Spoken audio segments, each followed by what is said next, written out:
1. Baik teman-teman, pada kesempatan ini saya akan menjelaskan tentang paragraf. Apa sih paragraf? Bagaimana sih ciri-ciri dari paragraf? Seperti apa sih unsur-unsur paragraf? Dan seperti apa sih syarat dari sebuah paragraf? Baik teman-teman, paragraf adalah gabungan beberapa kalimat yang saling berhubungan dan menghasilkan suatu tema tertentu. Atau paragraf adalah unsur pembentuk wacana yang membahas tentang suatu topik ya teman-teman. Seperti apa sih ciri-ciri dari paragraf? Ciri-ciri dari paragraf itu yang pertama, paragraf mengandung makna, pesan, atau pikiran dari penulis. Yang kedua, paragraf dibangun oleh beberapa kalimat yang menghasilkan suatu tema tertentu. Yang ketiga, kalimat-kalimat dalam paragraf disusun secara logis dan sistematis ya teman-teman. Yang keempat, paragraf mengandung suatu ide, pokok, dan beberapa kalimat penjelas. Itulah 4 ciri dari paragraf ya teman-teman. Yang berikut ada seperti apa sih unsur dari paragraf tersebut? Ada 4 unsur dari paragraf ya teman-teman. Yang pertama itu gagasan utama, yang kedua itu kalimat utama, yang ketiga kalimat penjelas, dan yang keempat itu konjungsi ya teman-teman. Nah, berikut adalah contoh dari paragraf ya teman-teman. Baik teman-teman, yang berikutnya saya akan menjelaskan apa sih syarat paragraf. Syarat dari paragraf itu, setiap paragraf harus memuat 2 bagian penting, yaitu kalimat utama dan kalimat penjelas. Mungkin teman-teman bertanya, apa sih kalimat utama? Kalimat utama itu adalah kalimat yang inti dari ide atau gagasan dari sebuah paragraf. Sedangkan kalimat penjelas itu adalah kalimat yang memberikan penjelasan tambahan atau detail rincian dari kalimat pokok suatu paragraf ya teman-teman. Kalimat penjelas harus memenuhi syarat kohesi dan koherensi. Mungkin teman-teman bertanya, apa sih kalimat kohesi dan koherensi itu? Kalimat kohesi adalah semua kalimat dalam paragraf secara bersamaan mendukung gagasan pokok. Itulah kalimat kohesi. Sedangkan kalimat koherensi adalah perpaduan hubungan antara kalimat dan kalimat lain dan paragraf tersebut, dalam paragraf tersebut ya teman-teman. Itulah perbedaan kalimat kohesi dan koherensi.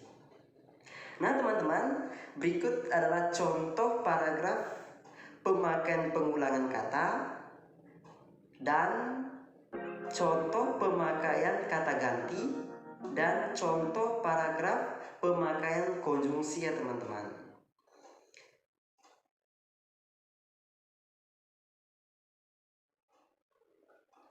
Baik teman-teman, terima kasih. Itu saja yang saya bisa berikan kepada teman-teman semua.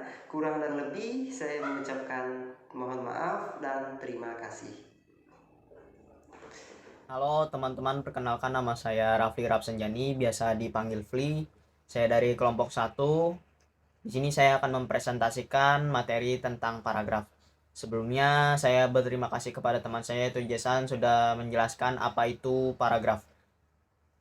Untuk lanjut ke materi selanjutnya yaitu cara pengembangan paragraf. Saya akan menjelaskan terlebih dahulu apa itu pengembangan paragraf. Pengembangan paragraf merupakan cara penulis untuk mengembangkan pola pikiran dalam suatu paragraf. Pengembangan pola pikiran ini bisa dilakukan dengan mengembangkan kalimat topik ke dalam berbagai kalimat penjelas yang ada dalam paragraf. Lalu apa sajakah pola pengembangan paragraf? Berikut penjelasannya. Yang pertama, pola klimaks dan anti klimaks. Saat akan mengembangkan gagasan dalam paragraf, pola klimaks dan anti klimaks diterapkan dengan menggunakan klimaks sebagai dasarnya. Artinya, Gagasan utama akan dijelaskan dengan menggunakan gagasan yang kedudukannya paling rendah hingga gagasan yang kedudukannya paling tinggi. Pola klimaks dan antiklimaks juga dapat diterapkan dengan menggunakan gagasan yang paling tinggi kedudukannya hingga ke gagasan yang paling rendah. Yang kedua, pola sebab dan akibat. Pola pengembangan ini dilakukan dengan cara menerangkan sebuah kejadian dari sudut pandang sebab dan akibat. Biasanya menggunakan kata seperti padahal, akibatnya, karena, serta oleh karena itu. Oke, untuk pembahasan selanjutnya yaitu pembahasan inti cara pengembangan paragraf. Beberapa pengembangan paragraf yaitu terdiri dari satu, cara pertentangan. Pengembangan paragraf ini menggunakan ungkapan-ungkapan dengan cara pertentangan seperti berbeda dengan, akan tetapi, dan sebagainya. Contoh, Tono ingin sekali mengikuti pertandingan balap sepeda, akan tetapi dia tidak mempunyai sepeda. Untuk itu, ia berusaha keras agar memiliki sepeda. Ia mencoba menjajakan dagangan di kantin sekolah. Bahkan, ia rela tidak jajan selama beberapa minggu. Lanjut ke cara yang kedua, yaitu cara perbandingan. Paragraf dengan cara perbandingan ini biasanya menggunakan ungkapan seperti serupa dengan, seperti halnya, akan tetapi, sementara itu, dan sebagainya. Contoh, setelah berhasil dengan gemilang mengorbitkan Osama bin Laden sebagai seorang pahlawan dan dermawan, Taliban sekarang kesulitan untuk memisahkan diri. Sementara itu, Washington menginginkan Osama bin Laden diadili karena dituduh terlibat dalam peledakan kedutaan besar AS di Kenya dan Tanzania pada Agustus 1998 yang memakan korban 200 orang lebih. Baiklah teman-teman, berikut sudah saya sampaikan tadi dan jelaskan mengenai materi pengembangan paragraf dan juga cara pengembangan paragraf. Jadi ada 2 poin ya untuk cara pengembangan paragraf, yaitu poin pertama cara pertentangan dan poin kedua cara perbandingan. Apabila dari penjelasan tersebut ada kekurangan mohon dimaafkan, dan saya Rafli, terima kasih. Selamat sore, Assalamualaikum warahmatullahi wabarakatuh. Perkenalkan, saya Justina Serliati, biasa disapa Yus. Berikut saya akan menjelaskan sedikit tentang pola pengembangan paragraf. Baik, pola pengembangan paragraf sendiri merupakan cara seseorang penulis dalam mengembangkan pola pikirannya berupa mengembangkan kalimat topik ke dalam kalimat-kalimat penjelas yang dituangkan dalam sebuah paragraf. Pola pengembangan ini bertujuan atau berguna untuk membuat tulisan lebih jelas dan lebih runtut. Dalam menulis sebuah paragraf, ada 5 bagian penting. Yang pertama, pengembangan paragraf dari umum ke khusus atau disebut dengan deduktif.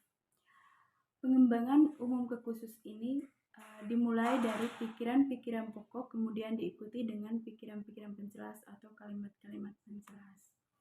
Yang kedua, pengembangan dari khusus ke umum atau disebut dengan induktif, di mana paragraf ini dimulai dari kalimat-kalimat penjelas, kemudian diikuti dengan kalimat utama atau pikiran-pikiran utama. Yang ketiga, pengembangan dengan alasan sebab akibat. Pada paragraf ini didahului sebab sebagai pikiran utama dan akibat sebagai kalimat atau pikiran-pikiran penjelas.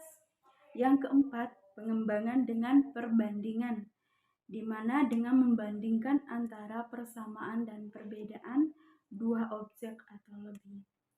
Yang kelima, pengembangan paragraf dengan menggunakan contoh. Paragraf ini dikemukakan suatu pernyataan yang diikuti rincian dan beberapa contoh. Baik teman-teman, mungkin itu saja penjelasan dari saya tentang pola pengembangan paragraf. Terima kasih dan saya pamit. Assalamualaikum warahmatullahi wabarakatuh. Assalamualaikum warahmatullahi wabarakatuh. Salam kenal, aku Pihrawati dari kelas 011 Manajemen CK. Di sini UPI ingin mempresentasikan tentang kalimat paragraf dalam bentuknya. Oke, let's go. Ini saya akan mempresentasikan tentang jenis paragraf berdasarkan letak kalimat utamanya. Nah, let's go. Yang pertama itu ada paragraf deduktif. Paragraf deduktif itu adalah paragraf yang dimulai dengan mengemukakan persoalan pokok atau topik, kemudian diikuti dengan kalimat-kalimat perjelas. Contohnya, empon-empon merupakan salah satu jamu tradisional orang Jawa. Empon-empon banyak mengandung kurkumin yang sangat baik untuk menjaga daya tahan tubuh. Jamu ini dipercayai dapat menyembuhkan pasien yang terpapar COVID-19. Kedua itu paragraf induktif. Nah, paragraf induktif adalah paragraf yang dimulai dengan mengemukakan penjelasan-penjelasan kemudian diakhiri dengan kalimat topik. Contohnya, sepanjang hari hujan turun dengan lebatnya, air sungai mulai meluap, banjir terjadi di beberapa titik, bahkan banyak pohon yang roboh dan tumbang. Rupanya musim hujan sudah mulai terlihat. Ini ada paragraf campuran. Jadi, paragraf campuran adalah paragraf yang dimulai dengan mengungkapkan persoalan, pola atau kalimat topik, kemudian diikuti kalimat-kalimat penjelas dan diakhiri dengan kalimat topik. Kalimat topik yang ada pada akhir paragraf merupakan pengasan dari awal paragraf. Nah, contohnya, buku merupakan sarana utama dalam mencari ilmu. Dengan buku, orang bisa mengetahui ilmu dari berbagai belahan dunia. Dari buku pula, kita bisa mendapat hiburan dan menambah pengalaman. Jelas bahwa buku sangat berpengaruh dalam kehidupan manusia. Yang terakhir ini ada paragraf deskriptif. Paragraf deskriptif adalah paragraf yang tidak memiliki kalimat utama. Pikiran utamanya menyebar pada seluruh paragraf atau tersirat pada kalimat-kalimat penjelas. Contoh, matahari belum tinggi benar, embun masih tampak berkilauan. Warna bunga menjadi sangat indah diterpa sinar matahari. Tampak kupu-kupu dengan berbagai warna terbang dari bunga yang satu ke bunga yang lain. Angin pun semiliar terasa menyejukkan hati. Di sini jadi ada sebuah kesimpulan paragrafnya, yaitu untuk menarik kesimpulan paragrafnya, kita harus membaca dengan teliti paragrafnya dan memahami ide pokoknya terlebih dahulu. Nah, itu saja yang penjelasan dari saya dan kesimpulan tentang paragraf. Terima kasih. Assalamualaikum warahmatullahi wabarakatuh.